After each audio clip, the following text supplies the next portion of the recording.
ভারতের সাথে দ্বিতীয় টি-20তে ৮৬ রানের বড় ব্যবধান হারল টাইগাররা।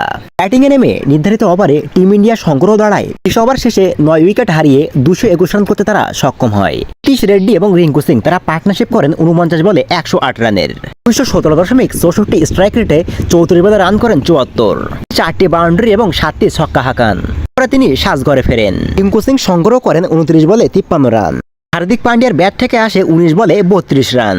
শেষের দিকে রিয়াঙ্ক পারাগের ব্যাট থেকে আসে ৬ বলে ১৫ রান। মিলিয়ে টিম ইন্ডিয়া বেশ ভালো একটা সংগ্রহ পায়। বাংলাদেশের হয়ে ৫৫ রান দিয়ে ৩ উইকেট নিয়েছেন রিশাদ হোসাইন। ২টি করে উইকেট পেয়েছেন মুস্তাফিজুর, তাসকিন আহমেদ এবং তানজিম সাকিব।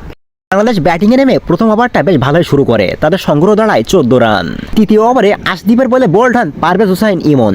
সংগ্রহ দাঁড়ায় ১২ বলে ১৬ রান। এরপরে ওয়াশিংটন সুন্দরে বলে সাজঘরে ফেরেন নাজমুল হোসেন শান্ত করেন ৭ বলে ১১ রান। কুমার দাসকে বোল্ড আউট করেন বরুণ চক্রবর্তী। ১১ বলে ১৪ রান করেন লিটন দাস। ব্যর্থ হয়েছেন তহিদ হৃদয়ও। সপ্তম ওভারে অভিষেক শর্মার বলে বোল্ড আউট হয়েছেন তিনি। এরপরে মেহেদী হাসান মিরাজ করেন ১৬ রান। মাহমুদুল্লাহ তুলতে সক্ষম হয় ৩৯ বলে ৪১ রান।